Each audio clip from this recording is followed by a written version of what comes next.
L'éducation morale. Bienvenue dans les rendez-vous sur l'essentiel. Aujourd'hui, j'aborde le thème de l'éducation morale car j'ai découvert qu'elle pouvait être absente chez des êtres humains dotés d'une intelligence rationnelle pointue, ayant trouvé leur place dans la société. Ces êtres agissent dans notre société en se rendant utiles et bénéficient bien souvent d'une position de pouvoir tout en étant dénués de conscience morale. Pour information, la conscience morale est la faculté de juger du bien et du mal. En effet, ces êtres dénués de conscience morale et pourtant bien adaptés en société ont été pour la première fois identifiés il y a une quarantaine d'années par Paul-Claude Racamier, psychiatre et psychanalyste. Loin d'être un phénomène isolé, les pervers narcissiques sont de plus en plus nombreux dans notre société actuelle basée sur la loi du marché qui ne reconnaît et ne valorise que l'avoir, le pouvoir, la compétition, l'action et la performance à tout prix, la dureté, l'absence de cœur et l'absence d'empathie pour y arriver, quitte à écraser, détruire l'autre. Comme le précise Christine Calonne, psychothérapeute belge renommée, dans son livre Les pervers narcissiques sans question-réponse, à la page 29. L'EPN, le pervers narcissique, a-t-il conscience de la souffrance qu'il inflige ? Pour Christine Calonne, qui a étudié ce profil psychologique pendant 25 ans, le pervers narcissique est conscient des liens qu'il établit au sein des institutions, des systèmes sociaux, afin de séduire ses proies, afin de les mettre sous emprise, de les exploiter et de les détruire. Il est conscient de la manière dont il profite des failles du système familial, professionnel, social, politique ou religieux pour obtenir le pouvoir et s'y maintenir grâce à ces manipulations. Par contre, il n'est pas conscient de la souffrance que vit la victime car il ne peut éprouver de l'empathie et se mettre à la place de l'autre. Le travail thérapeutique vise à rétablir cette capacité défaillante afin de reconstruire la conscience morale, le sens des responsabilités, le respect de la loi, le respect de l'autre et de sa différence.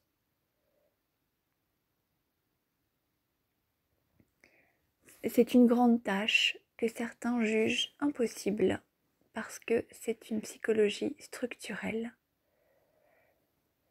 Mais gardons espoir.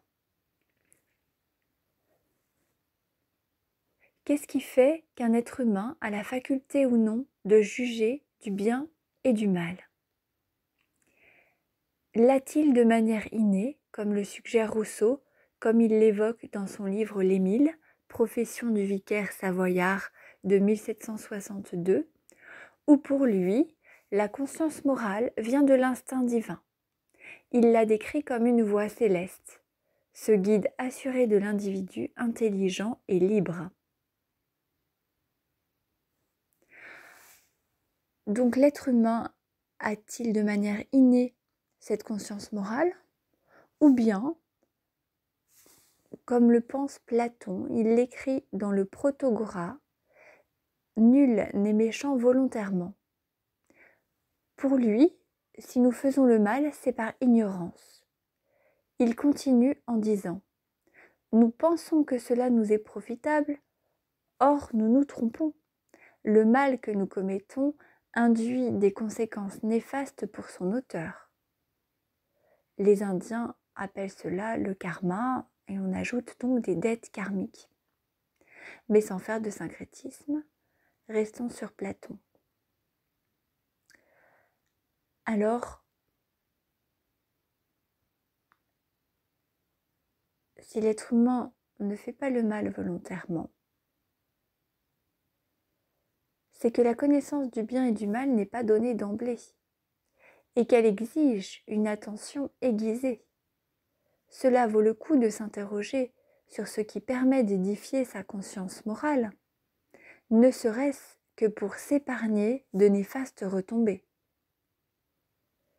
Car comme il le dit, les fautes que nous commettons induisent des conséquences néfastes pour son auteur.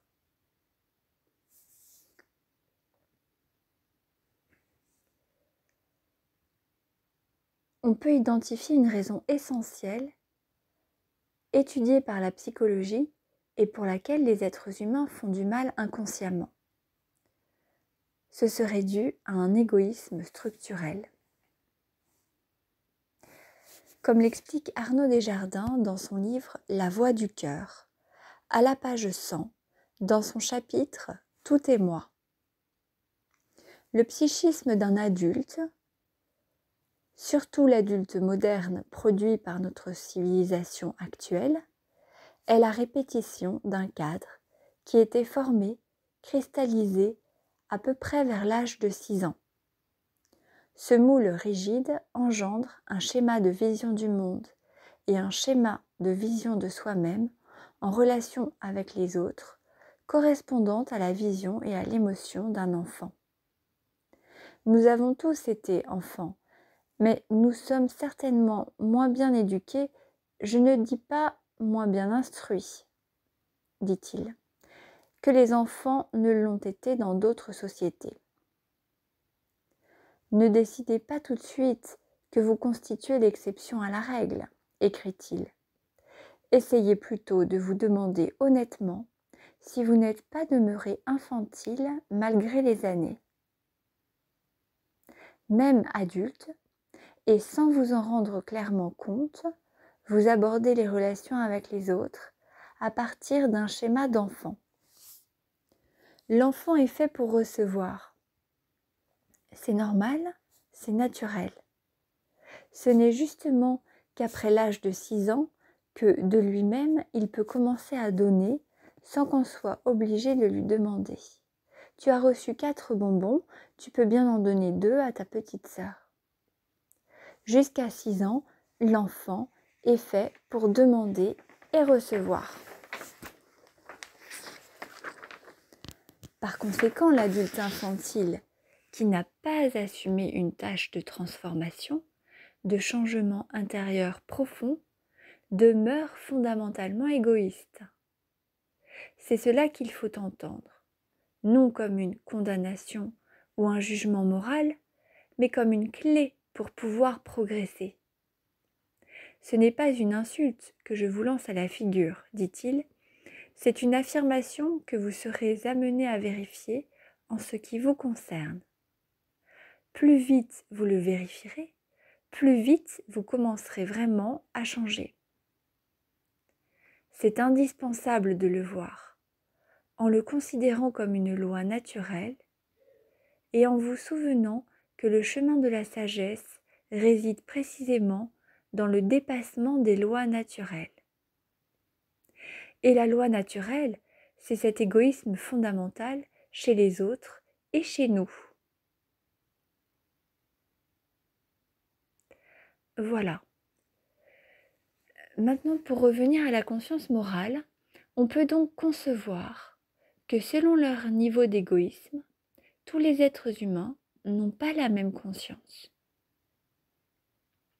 D'ailleurs, Deepak Chopra, praticien en Californie de la médecine alternative et auteur d'une vingtaine d'ouvrages, a identifié 7 niveaux de conscience différents. Pour lui, le premier niveau porte sur le mode fuite ou riposte. Dans son niveau, le bien, c'est la sécurité, le confort, la nourriture, le gîte et la famille. Le mal, c'est la menace physique et l'abandon. Dans le second niveau de conscience identifié par Deepak Chopra, le mode de fonctionnement est réactionnel. Le bien, c'est d'obtenir ce qu'on veut. Le mal, c'est ce qui nous en empêche. Le troisième niveau de conscience pour lui se place sur le mode de la sérénité intérieure. Le bien, c'est la clarté, le calme intérieur et le contact avec le soi. Le mal, c'est l'agitation et le chaos intérieur. En phase 4, le mode est intuitif. Le bien, c'est la clairvoyance, la vision de la vérité. Le mal, c'est l'aveuglement, la négation de la vérité. En phase 5, l'état de conscience est créatif. Le bien, c'est ce qui élève la conscience. Le mal, c'est ce qui l'abaisse. En phase 6, le monde est visionnaire. Le bien, c'est une force cosmique. Le mal, c'est un autre aspect de la même force. En phase 7, c'est le mode sacré. Le bien, c'est l'union de tous les opposés. Le mal n'existe plus.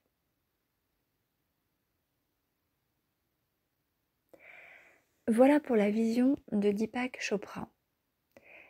Et d'ailleurs, la sophrologie est un outil qui permet la modification des états de conscience.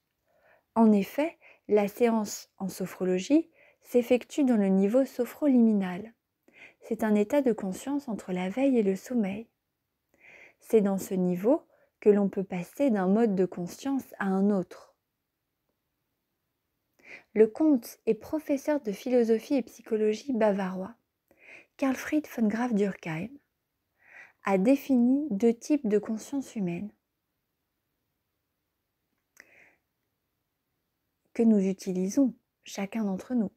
Soit nous sommes situés dans la conscience cible, qui est très privilégiée en Occident, et qui vise un objectif précis. Soit nous nous situons dans la conscience coupe, qui accueille dans une vision d'ensemble tous les phénomènes. C'est le mode de conscience privilégié en Orient. Cette conscience coupe, c'est la part féminine de la psyché humaine. Et plus on augmente nos niveaux de conscience, et plus cette part féminine est à privilégier.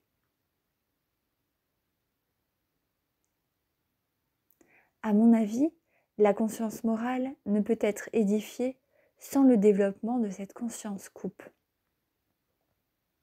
Et d'ailleurs, la perversion narcissique, qui est le comble de l'égoïsme, par sa recherche de pouvoir à son propre profit, dans son sentiment de toute puissance, dur, froid, sans empathie, sans sentiment, sans dialogue, sans sensibilité. De ce fait, le pervers narcissique est misogyne et hait le féminin, que ce soit en tant qu'homme ou en tant que femme, comme le précise Christine Calonne dans le chapitre « La revalorisation du féminin peut-elle être une issue à la perversion narcissique ?»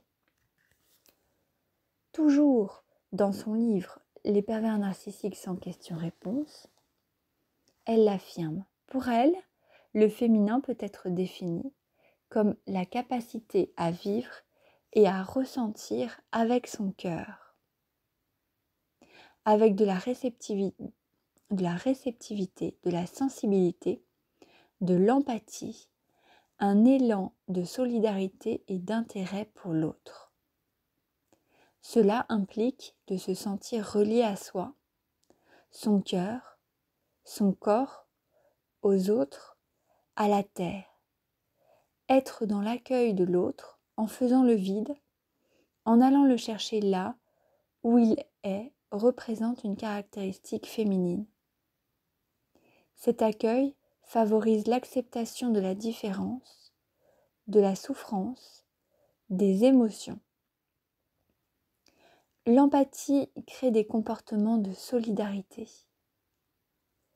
La réceptivité permet l'écoute et la capacité à collaborer nécessaire pour trouver une issue au conflit où chacun soit satisfait.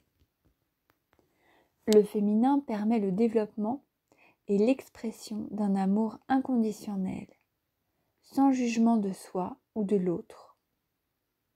le féminin, est une attitude hors cadre, car il rend libre de toute domination, de toute manipulation. Être à l'écoute de soi, de son ressenti, permet en effet d'être soi-même, authentique, d'exprimer ce que l'on est, ce que l'on souhaite, non conditionné par un cadre sans respect de l'être et de la subjectivité. Le féminin rend la personne créatrice de sa vie, dans sa façon de ressentir, de penser, de s'affirmer et de dialoguer.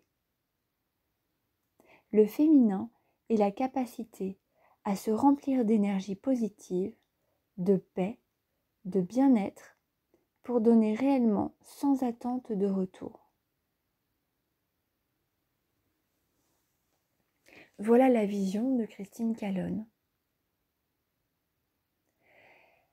Les êtres dont le développement de la conscience s'est figé vers 6 ans, qui sont restés dans cet égoïsme le plus profond, sont dans une psychose blanche, c'est-à-dire sans symptômes apparents, mais dont la puissance de nuisance est dangereuse, car cette pathologie vise la destruction psychique de la victime. C'est un meurtre d'âme, un meurtre psychique sans trace visible. La victime endosse une culpabilité dont elle est pourtant innocente, car elle a été désignée par le pervers narcissique comme bouc émissaire. Il expulse en elle ses propres torts qu'il ne peut gérer en lui. Dans le livre Innocence et culpabilité, Paul Ricoeur l'écrit, à la page 38. Nous sommes dans une culture où il existe des exclus du sentiment de culpabilité. Ceci est un paradoxe, mais un paradoxe inverse à celui auquel je m'étais confrontée lors de mes écrits, où je voyais plutôt des gens accablés par le sentiment de culpabilité, tandis qu'actuellement, nous sommes plutôt affrontés à des personnes qui ne sont même pas entrées dans le sentiment de culpabilité. Dans un cas comme dans l'autre, ne sommes-nous pas face à un déséquilibre ? Pose la question en question le narrateur. Paul Ricoeur répond « Oui, certainement. Bien qu'il s'agisse d'un autre registre, mais le parallèle est intéressant, je pense à ce que disait Lacan, interprétant Freud, au sujet de l'Oedipe comme lieu de culpabilité. Il disait qu'il y avait 2 façons d'être dans la pathologie. L'une est de ne pas sortir de la culpabilité et l'autre de ne pas y entrer. Ne pas en sortir, c'est la névrose, mais ne pas y entrer, c'est la psychose. De ce point de vue, une culture où une partie importante de la population n'entre pas dans le sentiment de culpabilité est plutôt à considérer comme psychotique que névrotique. C'est beaucoup plus grave. Et à ce propos, il est vrai que voilà 40 ans de cela, je m'étais plutôt confrontée au problème de névrose qu'à celui de psychose. La société actuelle, qui fabrique des pervers narcissiques, va mal. Mais dans des temps de crise, où l'humanité est bafouée, plus le mal attaque et plus la lumière fait pression. Et pour moi, il y a néanmoins une bonne nouvelle, au moins pour les victimes, qui sont souvent des êtres sensibles et profondément humains. Il y a une issue à ce chemin de calvaire, car la personne pervers narcissique est dissociée. C'est-à-dire qu'elle ne ressent même plus la douleur initiale, le traumatisme originel, sous des couches de carapace. Le traumatisme originel qu'elle a subi, elle ne le ressent plus. Et comme Caraba, la sorcière du dessin animé de Michel Oncelot. L'issue, c'est d'être aussi intelligent que Kirikou, ce petit garçon qui trouve, qui cherche, qui interroge le monde pour trouver le pourquoi de la méchanceté de la sorcière. Et donc, grâce à son intelligence, dont l'étymologie de l'intelligence vient du latin intelligere, qui signifie comprendre. Kirikou va même plus loin que comprendre. Il parvient à retirer la pointe tranchante, profondément enfoncée dans le dos de Karaba, à son insu. En attendant qu'il y ait d'autres Kirikou, la méchanceté poursuit son œuvre et emprisonne de nombreuses âmes innocentes dans une culpabilité souffrante. René Girard, dans son livre La route des pervers antiques, affirme que ce qui distingue le Christ de toutes les autres victimes innocentes, c'est que le Christ avait conscience, en ait eu conscience qu'il était innocent. Et c'est le fait qu'il en soit conscient et qu'il ait accepté de porter le fardeau des autres inconscients du mal qu'ils font, par amour, qui réintègre l'humanité dans l'amour sans contraire, l'amour inconditionnel. D'ailleurs, il l'a dit, « Seigneur, pardonne-leur, car ils ne savent pas ce qu'ils font. » Le chemin qu'empruntent les sages en ce monde est d'un extrême courage et d'une extrême exigence.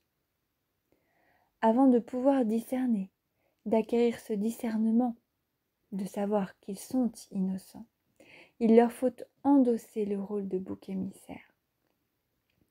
C'est loin d'être un rôle de faible, comme le croient les gens dans la toute-puissance. Il leur faut constamment garder l'espérance, alors qu'on fait porter sur eux tout le péché du monde. C'est un long travail de maturation intérieure, où l'on passe du monde chaotique du jugement au discernement qui est un fruit de l'esprit.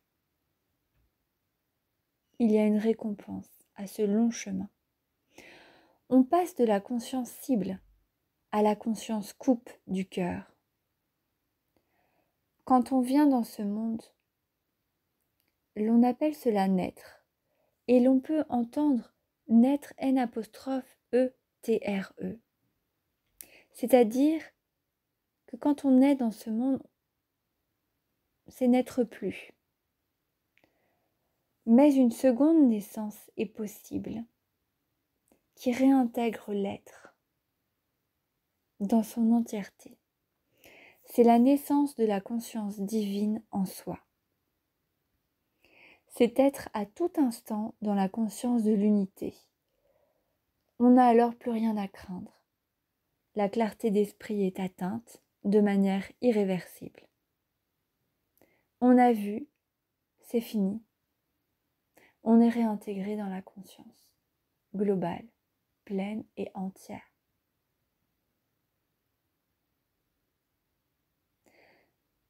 Nous avons une responsabilité vis-à-vis des enfants dans ce monde, car il y a plus de pervers narcissiques. Leur combat est rude.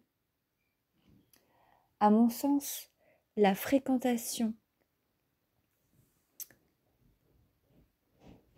avec des êtres dénués de conscience morale, incapables de distinguer le bien et le mal, développe une hyperconscience chez les victimes. Beaucoup d'entre elles sont des zèbres.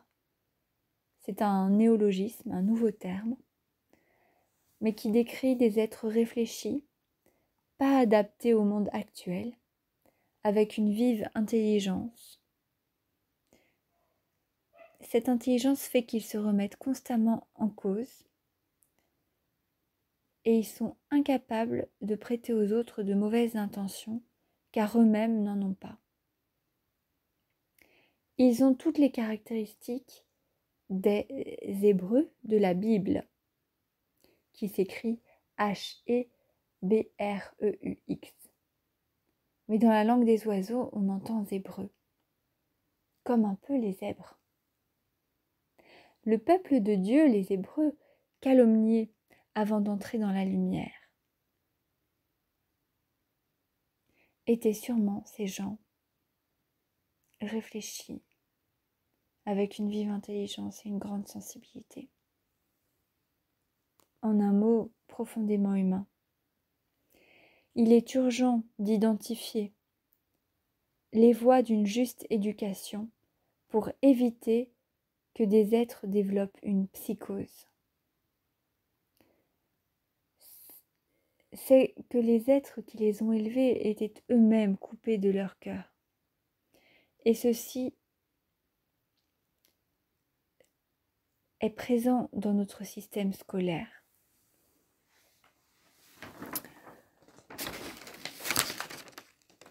Car voilà, à l'école d'aujourd'hui spécialise les individus.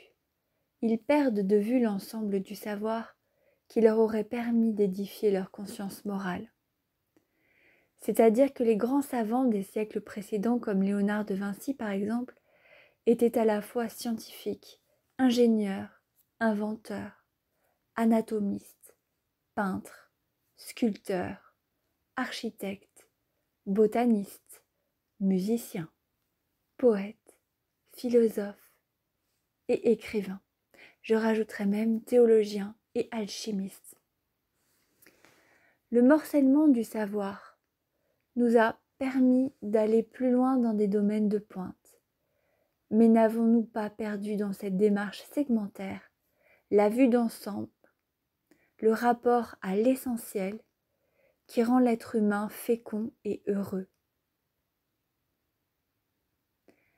C'est dans cette débâcle humaine où l'instruction règne en maître au détriment de la tête bien faite, dont Montaigne faisait l'éloge dans sa célèbre citation « Mieux vaut une tête bien faite que bien pleine ».